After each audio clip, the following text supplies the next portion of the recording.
One nation one election bill को केंद्रीय cabinet की मंजूरी मिल चुकी है। एक बड़ा फैसला सरकार का, जिस पर कैबिनेट की मुहर लगी है। लेकिन रास्ता इतना आसान भी नहीं। सरकार की ओर से जो ये फैसला लिया गया है, यानी एक राष्ट्र एक चुनाव, सरल भाषा में कहें तो भारत में जितने भी चुनाव होंगे, चाहे वो विधानसभा के हों, लोकसभा के हों या फिर राज्यसभा के, हर स्टेट में सभी चुनावों को एक साथ कराया जाएगा। यही है one nation one election.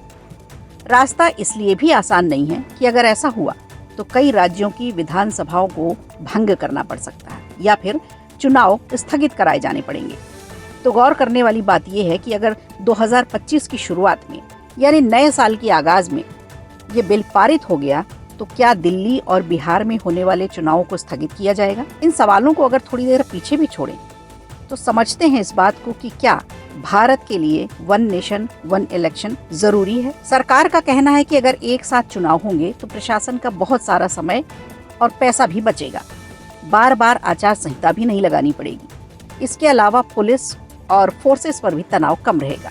Police के अलावा अन्य विभाग भी ऐसे हैं जहां सरकारी कर्मचारियों को चुनाव में ड्यूटी देनी पड़ती है, जिसके चलते सरकारी काम प्रभावित होते हैं।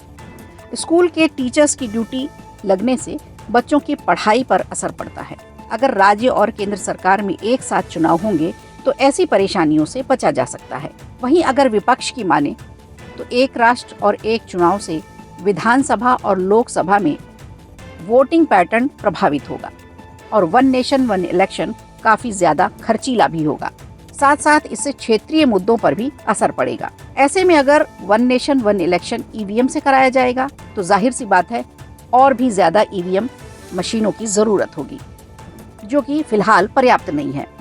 अगर इन मशीनों की व्यवस्था भी कर लेते हैं तो इन मशीनों को हर 15 साल में बदलना होता है, जो कि काफी खर्चीला है। चुनाव आयोग ने एक चुनाव कराने का खर्च लगभग 500 करोड़ आंका है। आपको बता दें, अगर वन नेशन वन इलेक्शन की पॉलिसी लागू होती है तो ऐसा पहली बार नहीं होगा। इसके पहले 1951-52 से लेकर 1967 तक ऐसे ही चुनाव होते थे, यानी एक साथ हर स्टेट में और केंद्र के भी।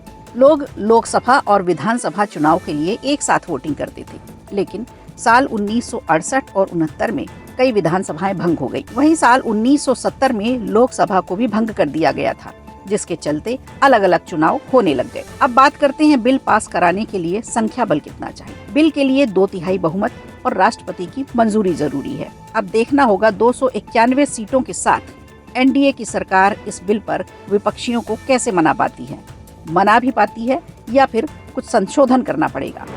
आपकी इस बारे में क्या राय है, हमें कमेंट बॉक्स पर जरूर बताएं। वीडियो अच्छा लगा हो तो लाइक करें, शेयर करें।